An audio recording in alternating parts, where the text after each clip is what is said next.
And now, your presenter for today's dynamic workshop is Foxy Jackson.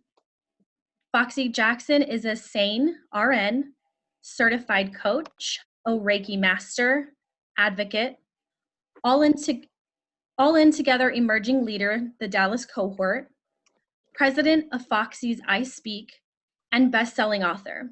For sexual assault and trauma, she leads a monthly support group, hosts events that increase awareness, prevention, and healing, and speaks to groups and individuals. Foxy, the digital floor is yours.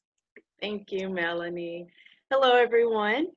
Nice to see and hear everyone. And I see that more people are coming in. That's amazing.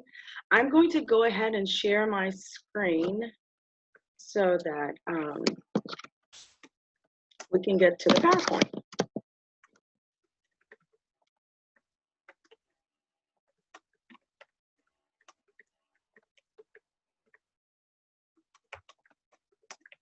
Okay, so the title obviously is What Happens in This House Stays in This House.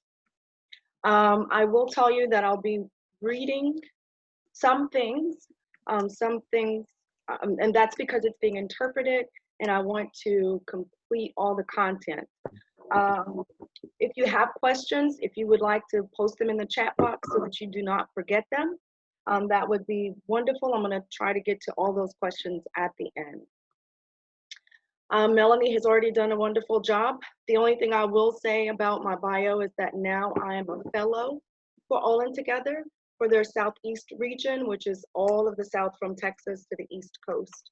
So if anyone is interested in becoming an emerging leader, training in community leadership, let me know. You can connect with me. My contact information will be at the end. So our objectives are for you to understand how the history of the Black Jezebel, Black culture, and religion has created a reluctance for African American women to report sexual assault, to understand how the brain and body respond to trauma and why this is important to know when interacting with sexual assault experiencers, understand the side effects of unhealed trauma, including ACEs, criminal behavior, and unhealthy coping mechanisms, become aware of the difficulties associated with healing from sexual assault in the African American community, become aware of healing and coping methods that are effective in the African American community, and understand your individual importance in improving the outcomes of the anti-sexual assault movement.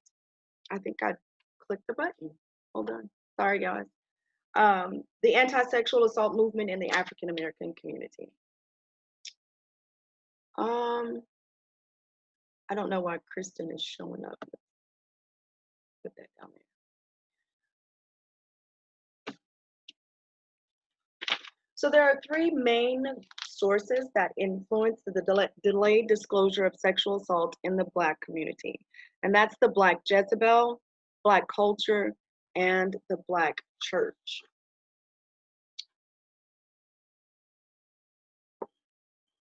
You can read the screens. I'm going to read the content. There are many stereotypical images used to portray African American women, typically oversexed, promiscuous, angry, and loud. These stereotypes and myths arose in slavery and were used to justify enslavement, rape, forced reproduction, and other forms of sexual coercion in the early onset of Western colonization. What this may look like to African American women is being cast for movie roles that portray her as angry, loud, and overly sexual.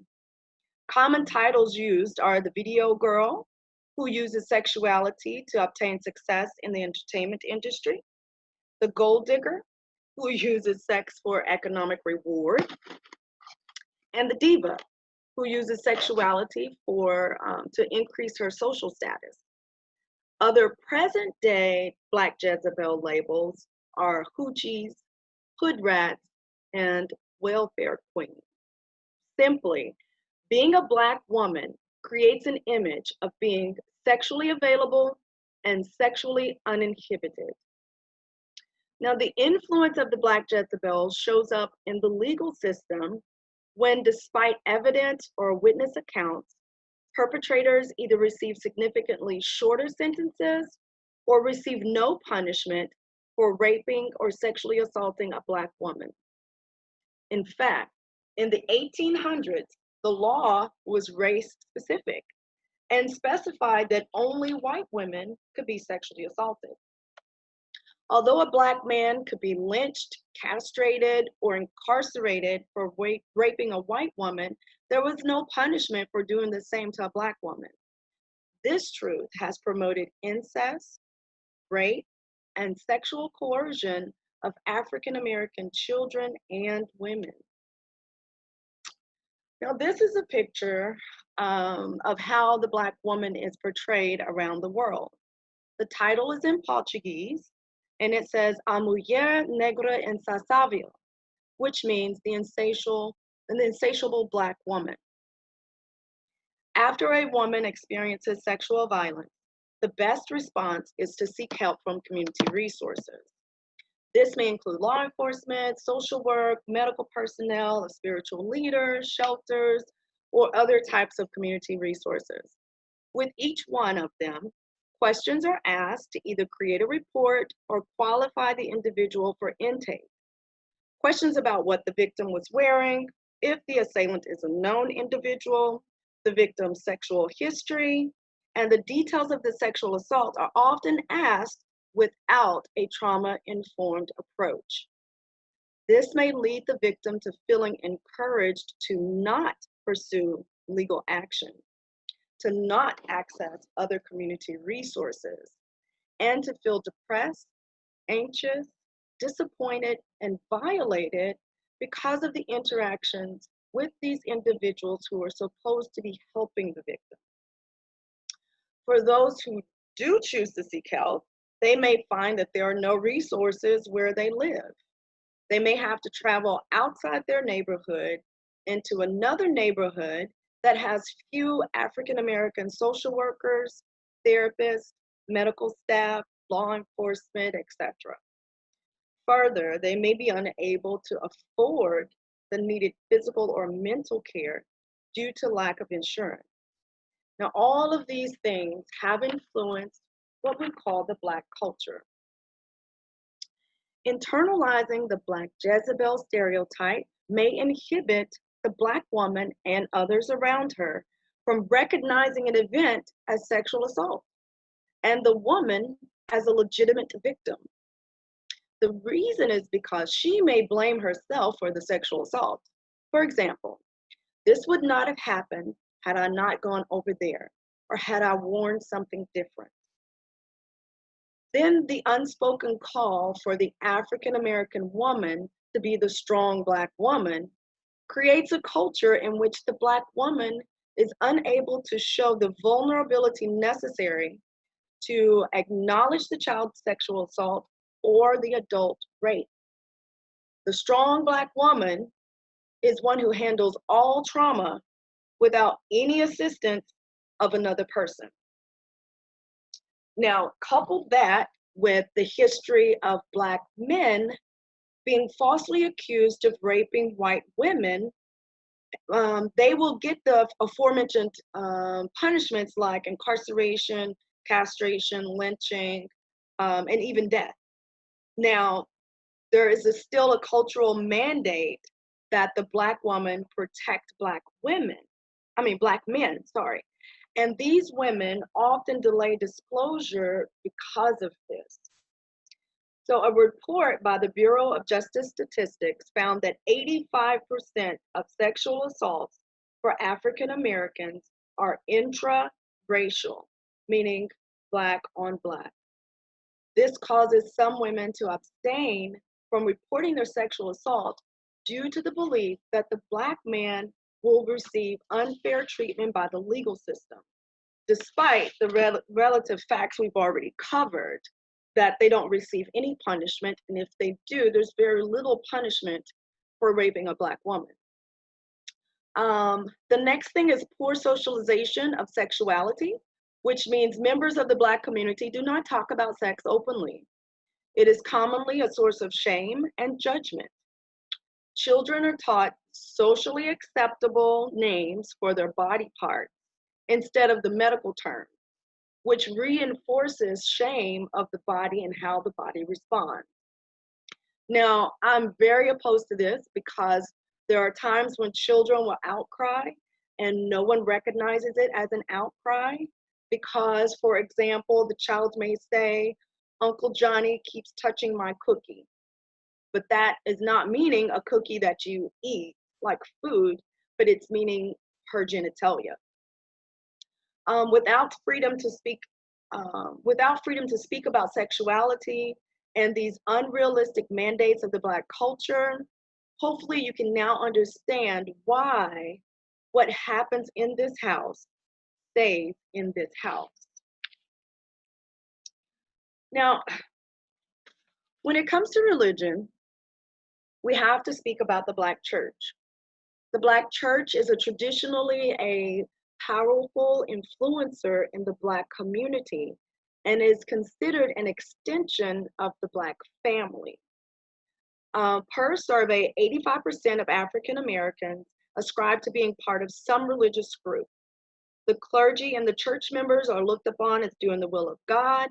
So when they commit sexual violence, it causes some great confusion to the victim.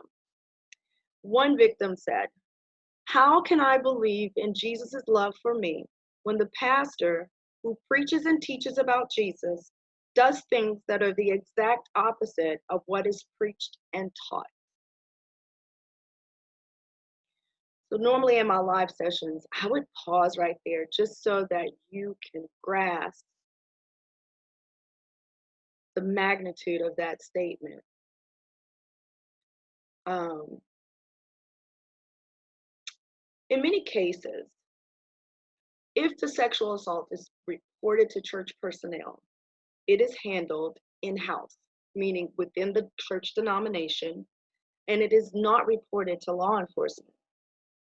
Although the Baptist and the Church of God in Christ denominations, for example, they have advocacy groups that handle these offenses, the victim may still feel nothing was done or will be done to the perpetrator. Thus, it becomes an internal secret, and what happens in the church house stays in the church house. Much of that is to prevent or to protect their reputation. So when we talk about church and church sermons and lessons, the woman at the well is often talked about. According to the Bible, she committed adultery and was brought before Jesus in an effort to have her punished. It is also well known that having sex with someone who is not one's spouse is forbidden, and the guilty one will be judged by God. However, not much is said about the rapes of Dinah, Tamar, or the Levite's concubine. Neither is anything said for the same Levite offering his daughter to be raped by a mob of men, or Dinah's father agreeing to force her to marry the man who raped her, or Moses telling his troops to save the virgins for themselves. The problem arises when the church attending Black woman feels confused about her experience of sexual violence, and she only hears about the judgment that she will receive for engaging in sex outside the marriage, or concludes that the perpetrating church member is safe from judgment by God because of the men in the Bible who went unpunished for allowing or participating in the rape of women. Or the message is that God protects those whom he loves, but this woman was not protected from being raped. For me, it was all of this, including the message that I should just forgive the perpetrator and allow God to exact punishment instead of accessing the legal system for that. Altogether, the same things that create a reluctance for Black women to report sexual assault, meaning the Black Jezebel stereotype, the Black culture, and the constructs of the Black church, these are the same things that make the healing process difficult. Now I'm going to switch a little bit, and I'm going to talk about the brain on trauma. And the reason is so that you can understand the effects of unhealed trauma. There are three parts of the brain that are prominent during a traumatic experience, and they are the brainstem, the limbic system, and the prefrontal cortex. It is important to remember that the brainstem is the oldest part of the brain and controls basic life functions like breathing, sleeping, your heart rate, and sensations. The next oldest is the limbic system, which includes the hippocampus and the amygdala. It controls the memories and it controls your feelings and it stores your memories. The amygdala sends a signal to activate the stress response once it detects a stressor. The prefrontal cortex is the last to develop and is the place of higher level brain functioning, such as reasoning, rational thought, decision making, and language expression. So here's a visual of those functions. It is important to note that during a traumatic experience, the prefrontal cortex does not function at its normal level. For example, during a sexual assault, the brainstem keeps the victim alive by maintaining basic life functions and secreting stress chemicals that put the person in a state of survival. These chemicals narrow down the function of the brain to survival, and the limbic system takes over. At this point, the primary brain functions are sensations, like sight, smell, taste, feel, and hearing, memory, and emotion. The language center, which is Broca's area, is in the prefrontal cortex and is not receiving much stimulation at this time. So you have a woman who can remember what she felt, smelled, tasted, saw, and heard, but cannot express it in language. Because of this, when I take a history from a sexual assault patient, I ask them what they remember feeling, seeing, smelling, tasting, or hearing. They may have seen a tattoo, heard a voice, smelled alcohol, tasted something salty, and so on. This approach accesses the parts of the brain that were highly stimulated at the time of the trauma. Otherwise, asking them to give a detailed account of the event as if they were reading it out of a book adds to their frustration of not understanding why they cannot find the words to describe what happened to them. This is a picture of the differences between the sympathetic and the parasympathetic nervous systems. You can compare the normal responses of the parasympathetic nervous system and the sympathetic nervous system. The parasympathetic is when the person is calm, when they're not experiencing stress. The sympathetic is when they are experiencing stress. So the parasympathetic will constrict your pupils, stimulate your saliva, slows down your heartbeat, constricts your airways, stimulates activity of the stomach, the gallbladder, and the intestines, and contracts the bladder so that it can empty. However, when you're in a stressful situation, the sympathetic nervous system does the opposite. It dilates the pupils, inhibits salivation, increases your heartbeat, also increases your blood pressure, relaxes your airways, inhibits the activity of the stomach, the gallbladder, and the intestine. It also secretes epinephrine and norepinephrine, and it relaxes the bladder so that the bladder does not empty. Another thing that we often hear about is the fight or flight syndrome. The body has several responses during a stressful event. It may cause the person to fight back, to flee the situation, to freeze and become immobilized, to flop and play dead, or to befriend or appease the assailant. Each one of these responses is correct and normal for that individual. When interacting with these women, understand that you may have to reinforce this truth. They may have to be reminded that the fact that they froze or that they began to befriend the person instead of reporting the person, those are normal responses. Often you'll see the appease part in interpersonal violence situations. This is another picture of the brain on trauma. And without healing of this, then the body begins to wear out. Those organs become worn out. The amygdala continues to use emotions and unclear memories to judge events as dangerous and send out distress signals to the body, which wears it out. Also, when trauma is prolonged or the body is unable to completely recuperate from one trauma before another occurs, this person may develop post-traumatic stress syndrome or complicated post-traumatic stress disorder, which means that you're having continuous ones and they haven't stopped. So, what does all this mean?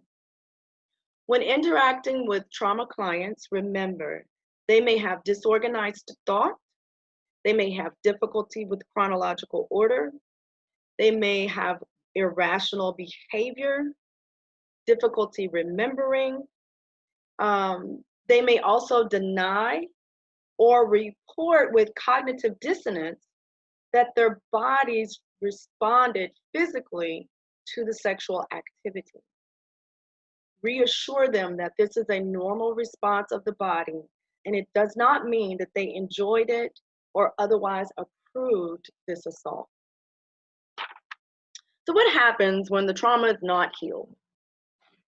Adverse childhood experiences are traumas that occur in childhood, and they often set precedents for additional trauma in adulthood.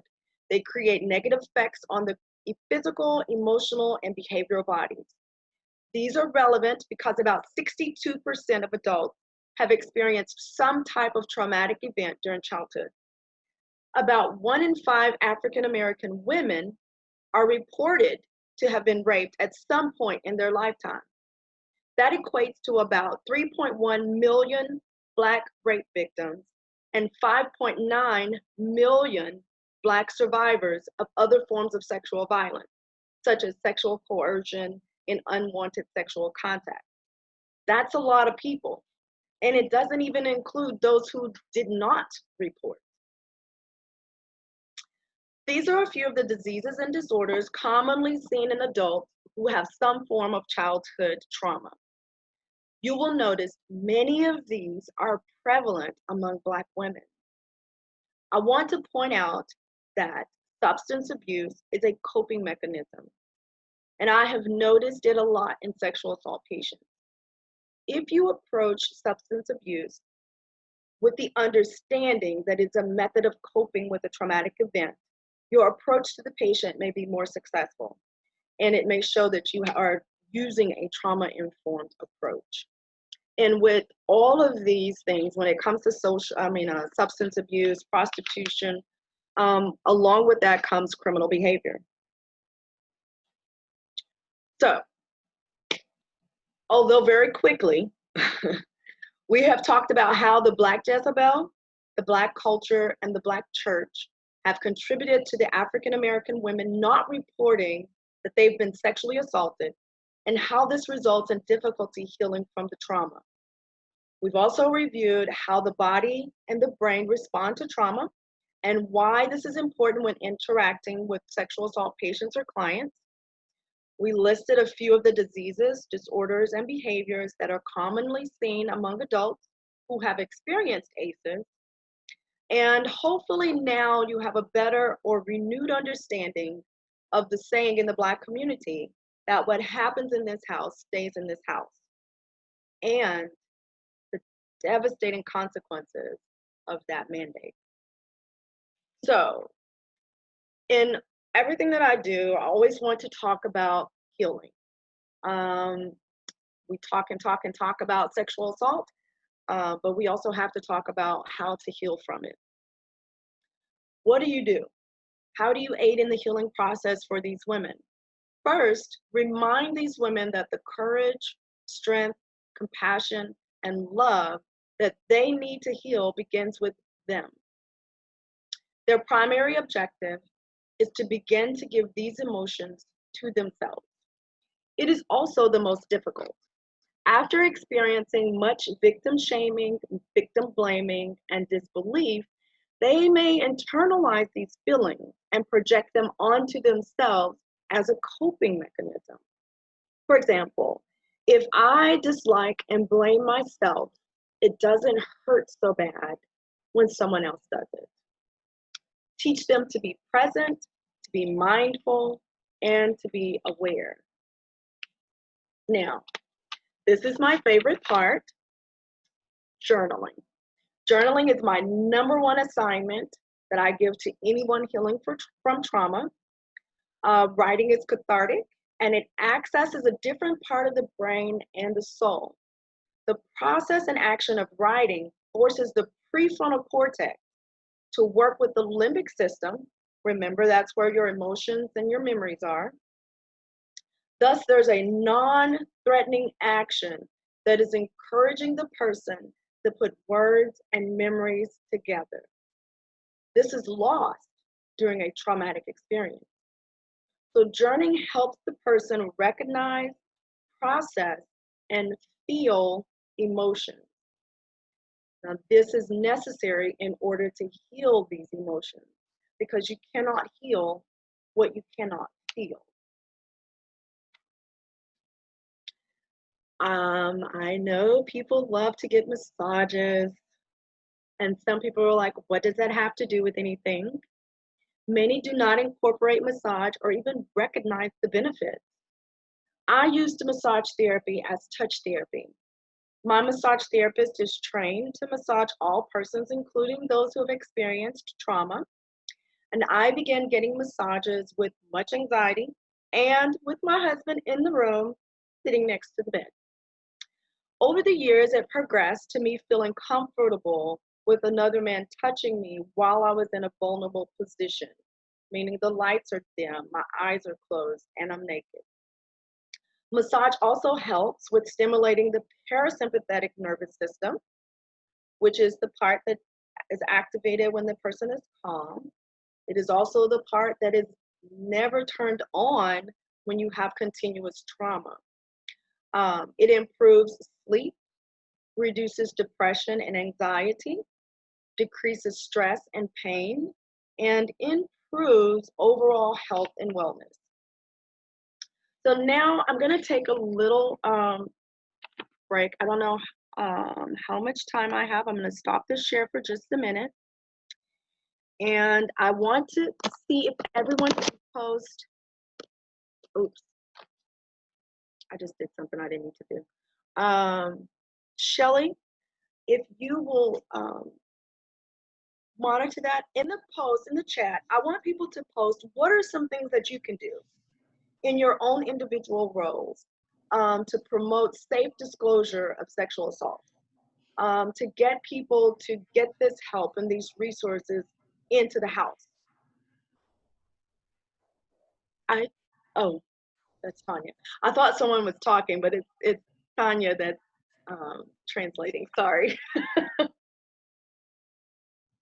So if you would just type in the chat, what are some things that individually you can do to promote getting this report outside of the house? How do we get it out of the house?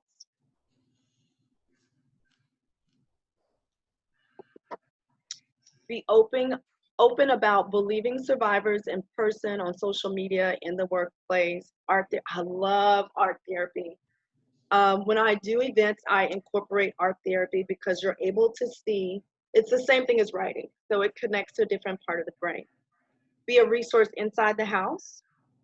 When it comes to being open about believing survivors, I will encourage you to remember how you respond to people who are reporting, or they're talking about it, or they're watching it on a movie, or they're watching it on a TV.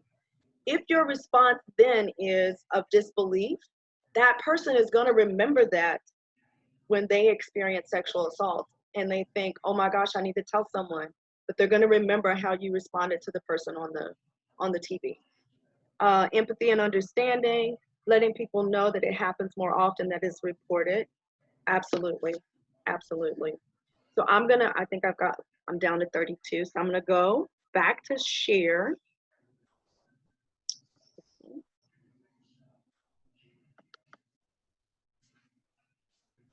Oh, that's not what I wanted to do. I wanted to go down.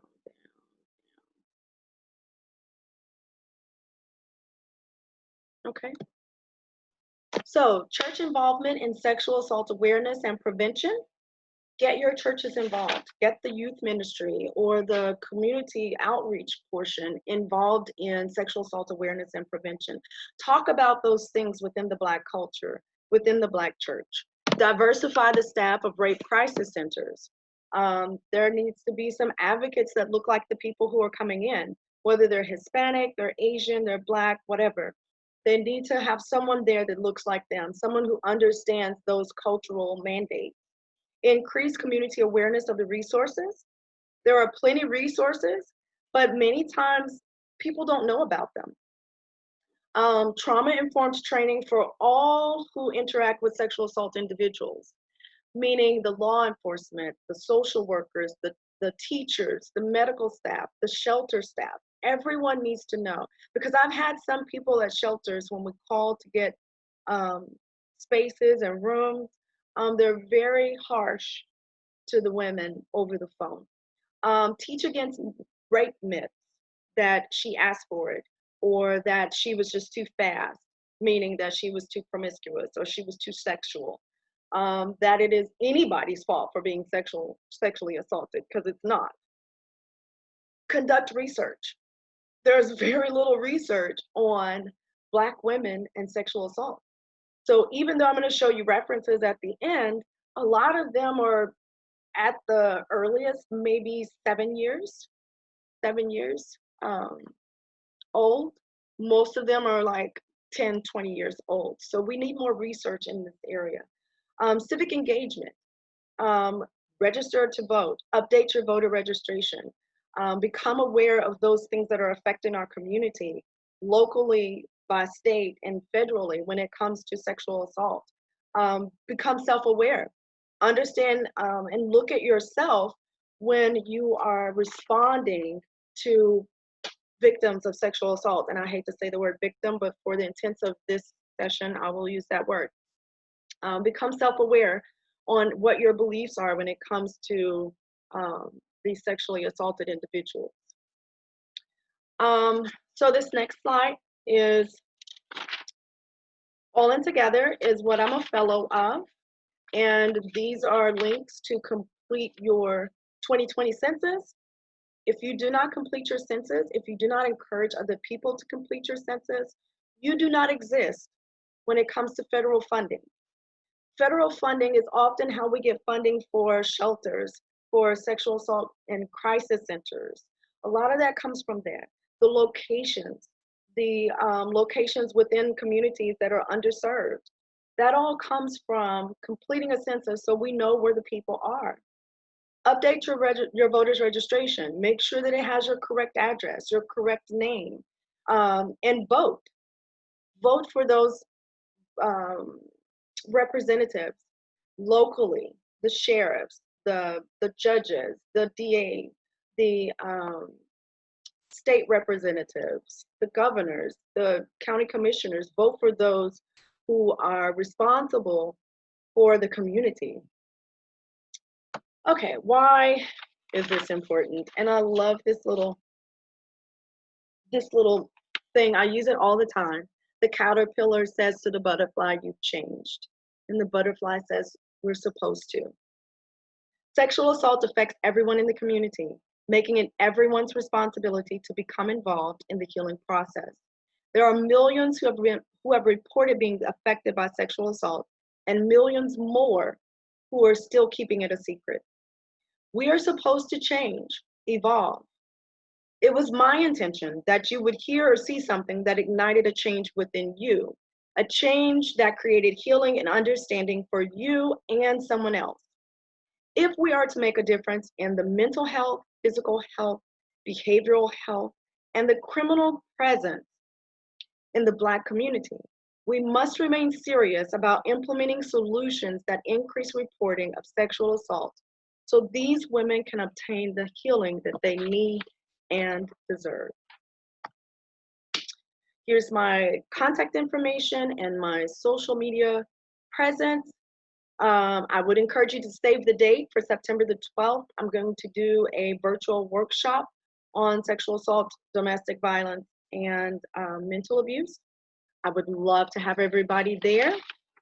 I'm going to bring this one back, but here are some references. Give you time to screenshot or whatever. There's another reference sheet. And that's the last reference sheet.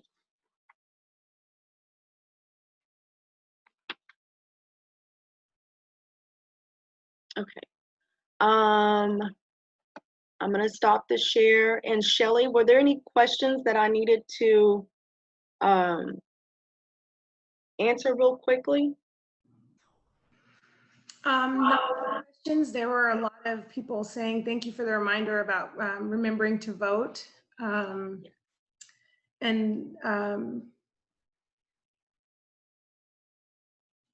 you for being brave for what you are sharing. Is something that you might say. They're just going back to the question you posed earlier.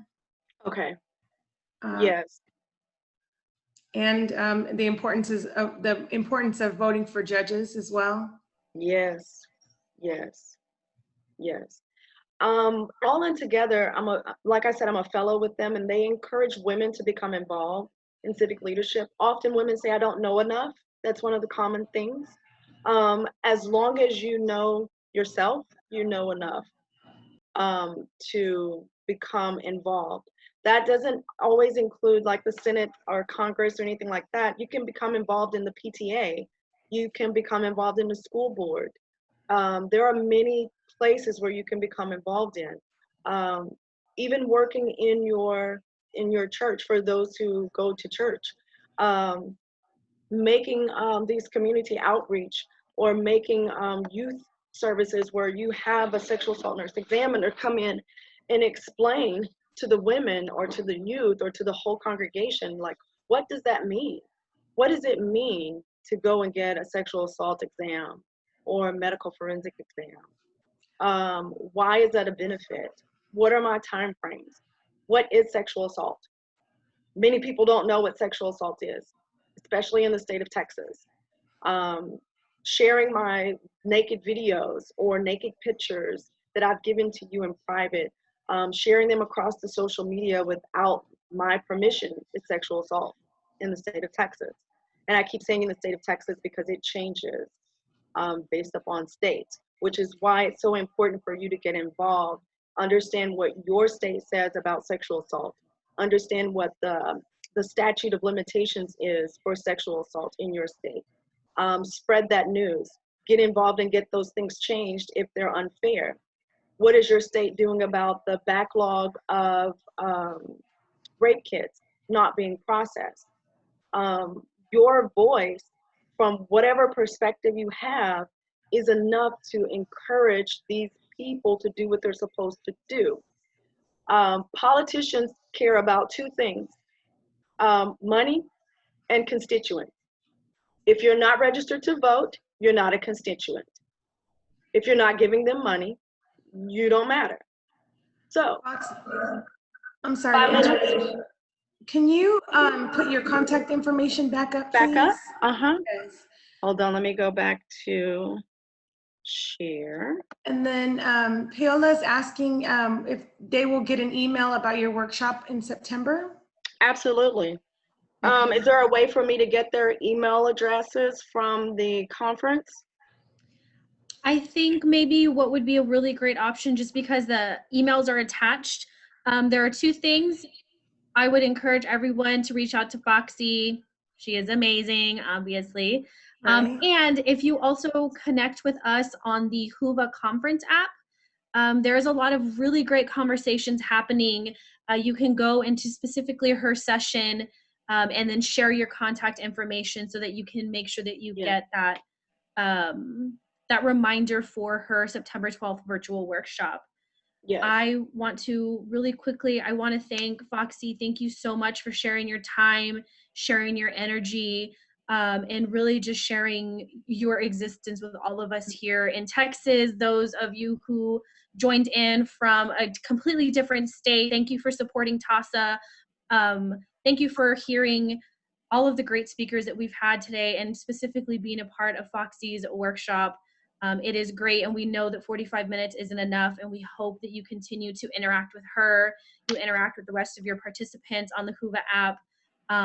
As a reminder, you will also receive a super quick survey at the end of this workshop once I close it out. If for some reason you don't receive that, I am going to drop that link in the chat box I just did, so that you are able to access that information. And we have about 2 minutes. I saw somebody post a question, so I want to make sure to honor that. Margaret asked, do you believe explaining these neurological reactions should be given to survivors of sexual assault during the SANE exam visit so that they understand why they reacted the way they did? Example, freezing, or should we reserve that information for a later time, such as counseling? No, it has helped my patients. It has helped them to know that during the sexual assault exam. There have been times when I've paused them when they are telling their story, and then they get really emotional because I froze, or I didn't hit back, or I didn't scream, to let them know that that's a normal response in stress. Awesome. Thank you for that. Again, everyone, thank you so much for attending today. We are super grateful. Please connect with Foxy. Please connect with each other on the Whova conference app. If y'all have any questions, please feel free to reach out to any member of TASA. And we look forward to seeing you for our last session and then for the next 2 days. So thank you, everyone. Thank you again, Foxy. Thank you all. Thank you so much. Absolutely. Thank y'all for helping me. Thank you. Bye, everyone. Bye. See everybody soon.